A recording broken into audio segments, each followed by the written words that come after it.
Minggu 22 Mei 2022 merupakan Minggu Paskah ke-6. Pewartaan Injil dari Injil Yohanes. Jawab Yesus, "Jika seorang mengasihi aku, ia akan menuruti firman-Ku, dan Bapa-Ku akan mengasihi dia, dan kami akan datang kepadanya dan diam bersama-sama dengan dia. Barang siapa tidak mengasihi aku, ia tidak menuruti firman-Ku, dan firman yang kamu dengar itu bukanlah daripadaku, melainkan dari Bapa yang mengutus aku. Semuanya itu kukatakan kepadamu selagi aku berada bersama-sama dengan kamu. Tetapi penghibur, yaitu Roh Kudus, yang akan diutus oleh Bapa dalam namaku, dialah yang akan mengajarkan segala sesuatu kepadamu dan akan mengingatkan kamu akan semua yang telah dikatakan kepadamu. Damai sejahtera-Ku tinggalkan bagimu, damai sejahtera-Ku kuberikan kepadamu, dan apa yang kuberikan tidak seperti yang diberikan oleh dunia kepadamu. Janganlah gelisah dan gentar hatimu. Kamu telah mendengar bahwa aku telah berkata kepadamu, aku pergi, tetapi aku datang kembali kepadamu. Sekiranya kamu mengasihi aku, kamu tentu akan bersukacita, karena aku pergi kepada Bapa-Ku, sebab Bapa lebih besar daripada aku. Dan sekarang juga aku mengatakannya kepadamu sebelum hal itu terjadi, supaya kamu percaya apabila hal itu terjadi." Kesan awal membaca kutipan Injil Yohanes itu adalah tersebarnya ide.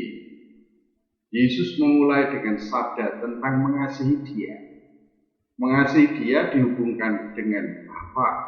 Bagaimana mengasihi Yesus terkait erat dengan hubungan Yesus dan Bapa.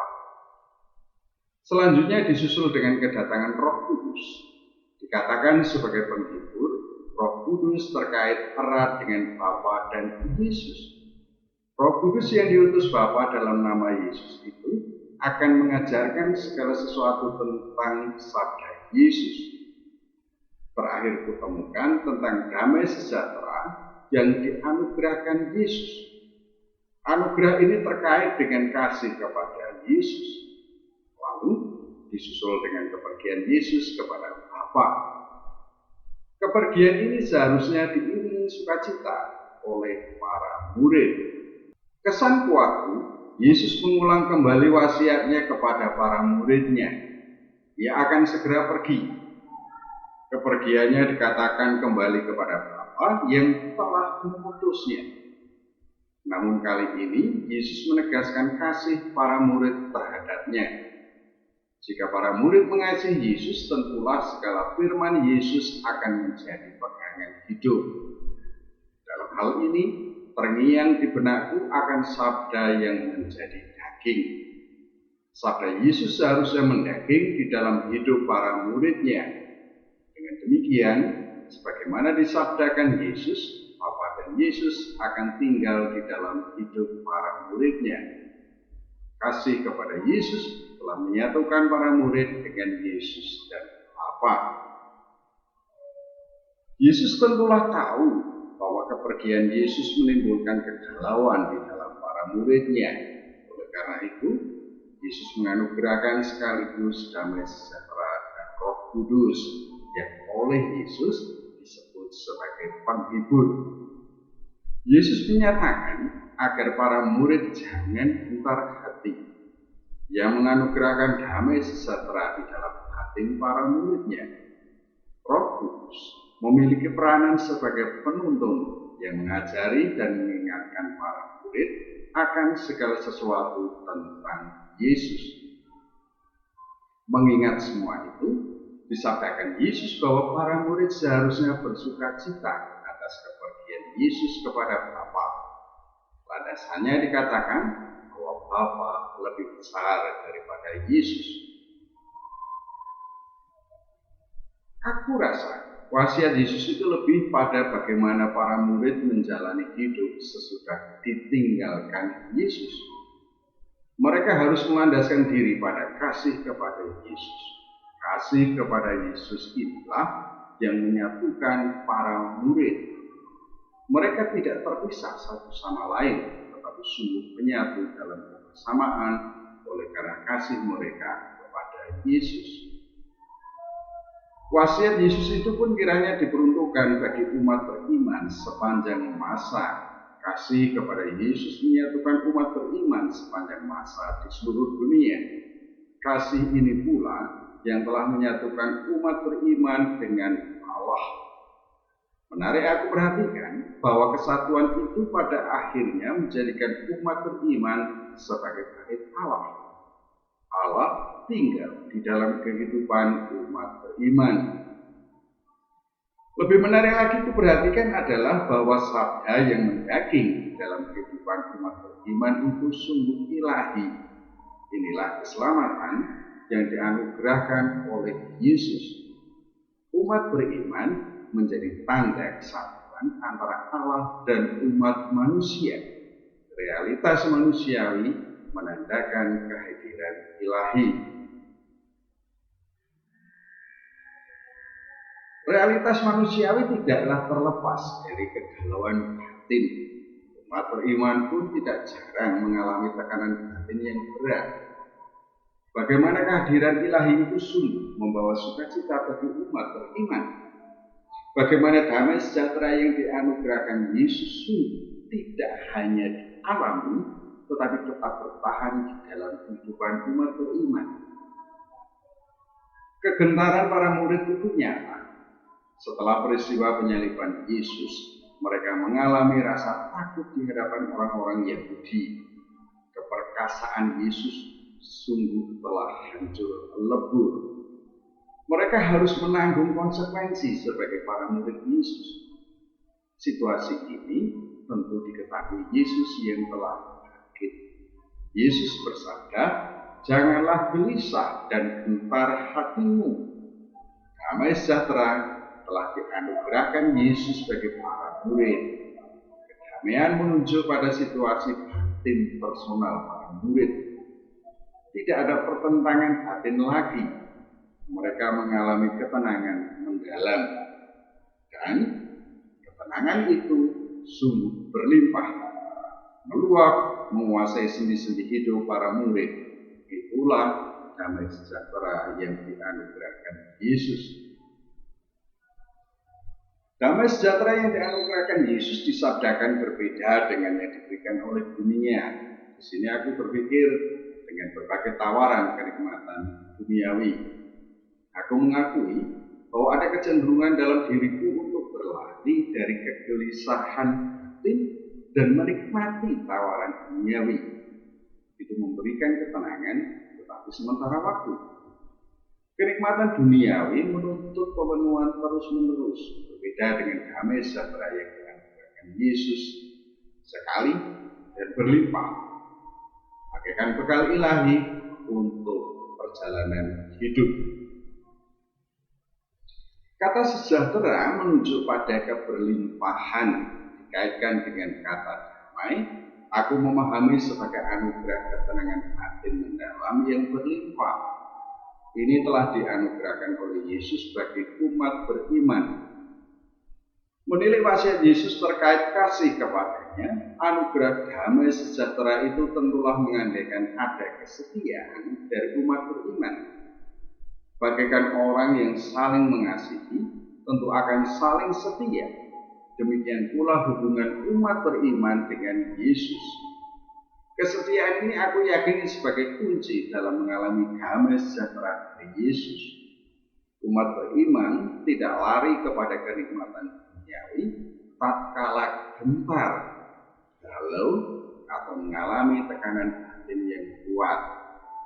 Tetap setia kepada Yesus, karena Yesus sungguh setia. Tidak hanya memberikan damai batinnya, tapi juga damai yang berlimpah. Bagaikan talenta, damai sejahtera itu pun seharusnya berkembang. keberlimpahan menjadi perhatianku. Apakah damai itu meluap dan dirasakan oleh sesamaku? Aku yakin banyak orang tahu dan bisa membedakan antara seseorang yang sedang happy dengan seseorang yang sedang murung. Pancaran wajah sering teramati oleh orang lain dan teramat sulit untuk disembunyikan. Tidak jarang orang lain pun mengamati gestur atau pergerakan tangan yang menandakan situasi batin seseorang. Menilik keyakinanku itu, aku semakin yakin bahwa damai sejahtera yang dianugerahkan Yesus kepada umat beriman tentulah meluap dan mempengaruhi sesamanya. Sering orang berpikir bahwa kedamaian batin akan memberikan energi positif bagi orang-orang di sekelilingnya. Energi ini tentulah bagaikan hawa sejuk yang menyegarkan orang lain. Jika energi positif ini ada di dalam sekelompok umat beriman, bukankah akan mempengaruhi masyarakat secara luas? Aku teringat berbagai peristiwa yang terjadi di tengah umat beriman di mana aku terlibat di dalamnya. Konflik, gesekan, atau perseteruan tidak jarang terjadi. Kehadiran seseorang di tengah persekutuan jemaat tentu akan memperoleh apresiasi. Ada yang positif, ada pula yang negatif. Tidak sedikit yang menerima keadaan orang lain apa adanya. Namun tidak jarang kondisi seseorang pada suatu saat tidak diketahui dan dipahami orang lain sehingga membawa pada gesekan antar pribadi. Realistis aku berpikir, persekutuan umat beriman tetap harus mengolah agar kelimpahan damai yang telah dianugerahkan Yesus sungguh dapat dirasakan dan berkembang dalam kebersamaan hidup. Bagaimana itu bisa terjadi? Aku mencoba mengingat kembali konflik personalku di tengah umat beriman. Aku merasa bahwa diriku sudah menjalankan tugas sebagaimana mestinya. Tetapi selalu saja aku mendapatkan reaksi negatif atas apa yang sudah aku lakukan.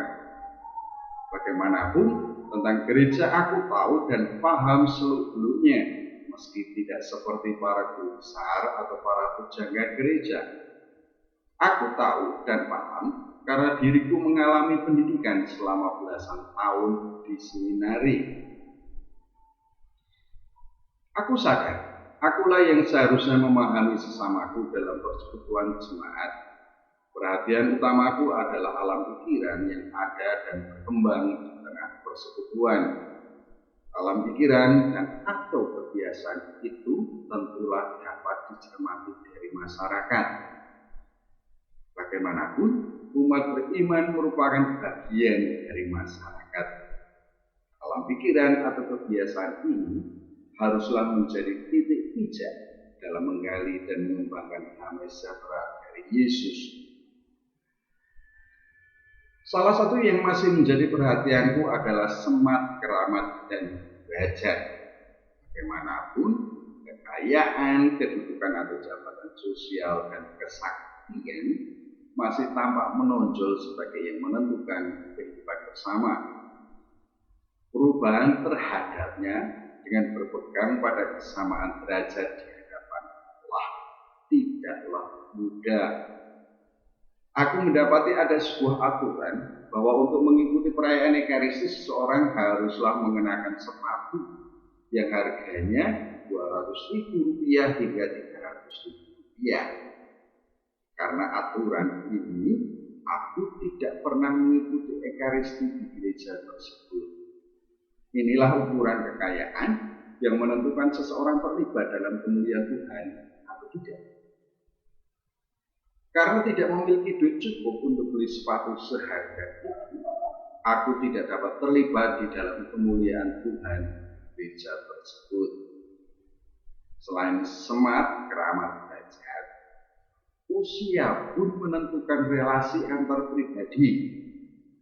Pada suatu waktu, aku menemukan ketersinggungan sekelompok lansia karena kata-kata dari seorang pastor muda. Tampaknya kata-kata itu menampakkan ketidaksopanan dan tiada penghargaan terhadap mereka yang sudah tua. Terhadap semuanya itu pada akhirnya aku yang harus menyesuaikan diri. Terasa sulit bagiku menuntut orang lain untuk mengikutiku. Tentu saja, pada hal-hal elementer aku tidak dapat berkompromi hanya untuk menjaga kedamaian relasional. Aku tidak dapat menerima jika ada orang beriman mengacaukan perayaan Ekaristi. Ini hal fundamental bagiku. No compromise. Kedamaian sejahteraan haruslah dijaga. Bagaikan kesehatan, orang beriman perlu mengkonsumsi wawasan dan pengalaman demi kedamaian sejahteraan. Bagaikan kesehatan pula, kedamaian sejahteraan memampukan orang beriman untuk beraktivitas dan meningkatkan kerja dan kinerjanya. Semoga demikian. Amin.